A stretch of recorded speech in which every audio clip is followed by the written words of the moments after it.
Ethan attendait l'arrivée de son petit frère depuis des mois. La pensée d'avoir un compagnon de jeu, quelqu'un avec qui partager ses jouets et ses secrets, le rendait incroyablement excité. Chaque jour, il parlait au ventre arrondi de sa mère, rêvant de toutes les aventures qu'ils vivraient ensemble. Il avait déjà choisi des noms pour leurs dinosaures enjoués et planifié tous les jeux auxquels ils joueraient. Un jour, alors qu'il aidait sa mère Sarah à aménager la chambre du bébé, il leva les yeux vers elle et demanda « Maman, tu penses qu'il aimera les dinosaures autant que moi ?» Sarah sourit chaleureusement en pliant une minuscule tenue de bébé. « Je suis sûr qu'il aimera tout ce que tu lui montreras, mon cœur. Tu vas être un grand frère incroyable. » Le visage d'Ethan s'illumina de pure joie.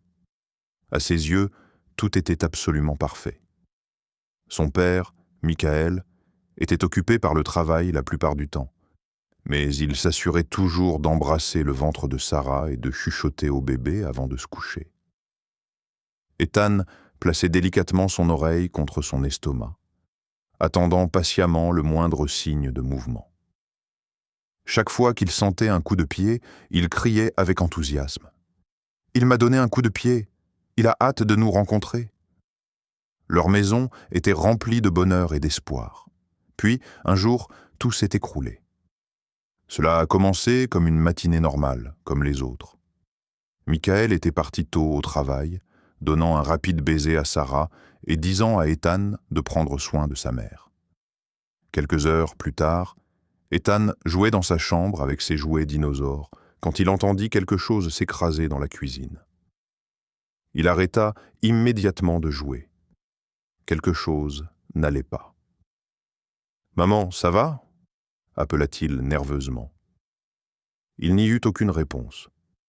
Il se précipita vers la cuisine et vit Sarah étendue, immobile, sur le sol, le visage pâle et les yeux fermés.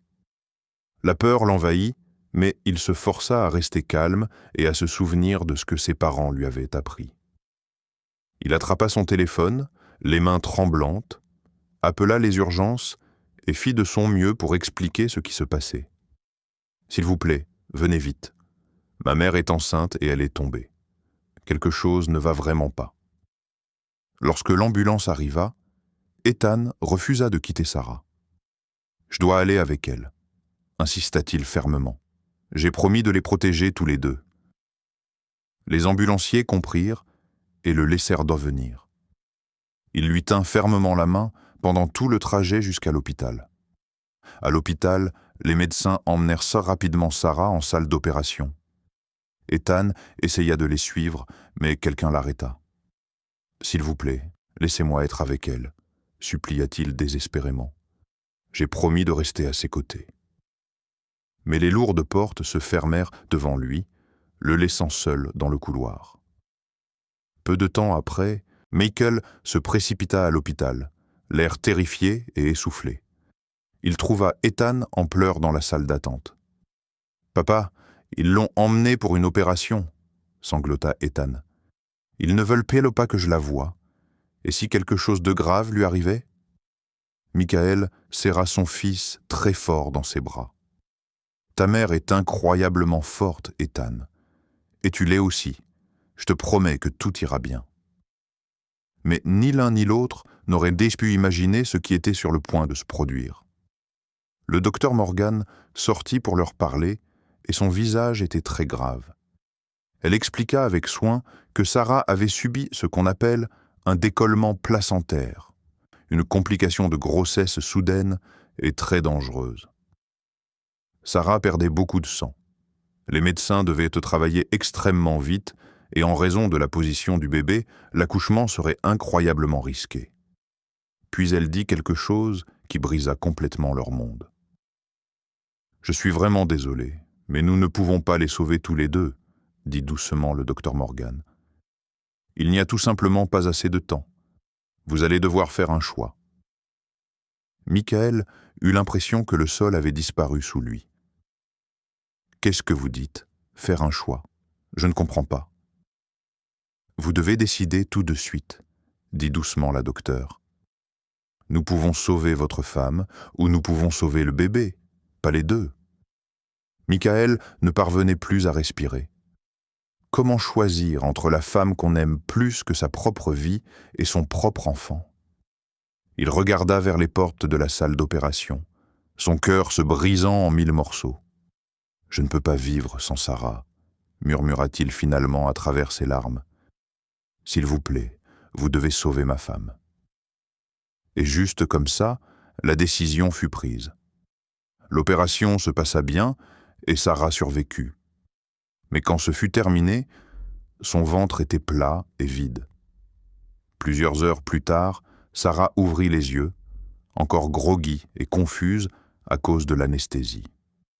Michael était assis juste à côté de son lit. Lorsqu'elle réalisa lentement ce qui s'était passé, elle détourna le visage alors que les larmes commençaient à couler sur ses joues. « Je sais ce que tu as fait, » murmura-t-elle doucement. « Je comprends. Tu as fait le seul choix possible. » Soudain, Ethan se précipita dans la pièce. « Maman, tu es enfin réveillée. » Elle le serra fort dans ses bras, mais ensuite, il posa la question qu'il redoutait. « Où était mon petit frère? Je peux le rencontrer maintenant? Je l'ai attendu si longtemps. » Personne ne dit un mot. Sarah prit une profonde inspiration, essayant de garder sa voix calme. « Chérie, ton petit frère n'a pas survécu. Il est au ciel maintenant. » Ethan resta complètement immobile, incapable de comprendre ce qu'il venait d'entendre. « Non, ce n'est pas possible. Je lui ai fait la promesse que je le protégerai. Je dois le voir tout de suite. Je dois. » Les médecins n'étaient pas sûrs que ce soit une bonne idée, mais ils acceptèrent finalement d'amener le bébé à la famille. Claire, la sœur de Sarah, était fortement en désaccord avec cette décision. « Ce n'est qu'un enfant, » argumenta-t-elle. « Ne lui faites pas voir son frère de cette façon. Il ne l'oubliera jamais. » Mais Sarah comprenait quelque chose d'important. Ethan avait besoin de faire ses adieux correctement. Plus que cela, il devait tenir la promesse qu'il avait faite. Le bébé fut soigneusement enveloppé dans des couvertures blanches et douces et amené dans la pièce. Sarah tenait son bébé sans vie dans ses bras et pleurait silencieusement. Michael se tenait derrière elle, incapable de parler, complètement dévasté. La pièce tomba dans un silence insupportable. Puis, Ethan s'approcha lentement. « Je peux le tenir, s'il vous plaît ?» demanda-t-il doucement. Sarah le regarda longuement, puis hocha la tête. Les infirmières placèrent doucement le minuscule bébé dans les petits bras d'Ethan. Ethan berça son petit frère avec soin, fixant son visage pâle et immobile. La peau du bébé était froide, sa poitrine ne bougeait pas. Les mains d'Ethan se mirent à trembler alors que la réalité le frappait. « Il est si froid », murmura Ethan, les larmes tombant sur la couverture blanche. Il rapprocha le bébé de sa poitrine, pressant sa joue contre la couverture. « Je suis là avec toi maintenant », murmura-t-il, sa voix se brisant. « Je suis tellement désolé de ne pas avoir été là avant. J'ai promis de te garder en sécurité. » Le silence dans la pièce était écrasant. Tout le monde regardait avec le cœur brisé. « S'il te plaît, ne me quitte pas », supplia doucement Ethan. « Je t'ai attendu si longtemps. Nous devions jouer ensemble. S'il te plaît. » Il ferma les yeux très fort, tenant son frère aussi près que possible. « Tu peux revenir maintenant, » murmura-t-il désespérément. « S'il te plaît, reviens vers moi. » 10 secondes passèrent. 20 secondes. Rien. Michael s'avança pour réconforter son fils, mais quelque chose changea. Un très léger battement à peine perceptible sous la couverture. Les yeux d'Ethan s'ouvrirent en grand. « Attendez » souffla-t-il, fixant le visage du bébé. Puis un faible tremblement, un son doux et faible, presque comme un murmure. Tout le monde dans la pièce se figea complètement. Le son revint, légèrement plus fort, un petit halètement. Puis la poitrine du bébé se souleva, à peine, mais elle se souleva. Et puis il pleura. Sarah poussa un cri, ses mains volant à sa bouche. Michael se tenait paralysé, le visage blanc de choc. Le docteur Morgan fit irruption dans la pièce et s'arrêta net. « C'est impossible », bégaya-t-elle, se précipitant. Il n'avait pas de rythme cardiaque, aucun signe de vie. Elle vérifia ses signes vitaux, les mains tremblantes. Son cœur bat. C'est médicalement impossible. Ethan leva les yeux, souriant à travers ses larmes. « Je vous avais dit que je le sauverais. J'ai promis. » Sarah serra son bébé contre sa poitrine, sanglotant de façon incontrôlable. Le bébé continuait de pleurer, fort et vivant. Michael tomba à genoux, submergé. Claire se couvrit la bouche sous le choc total. Et dans cette chambre d'hôpital, quelque chose que personne ne pouvait expliquer venait de se produire. Un véritable miracle. Ils décidèrent de le nommer Liam. À partir de ce jour, Ethan et Liam devinrent complètement inséparables. Deux frères liés par une promesse incassable.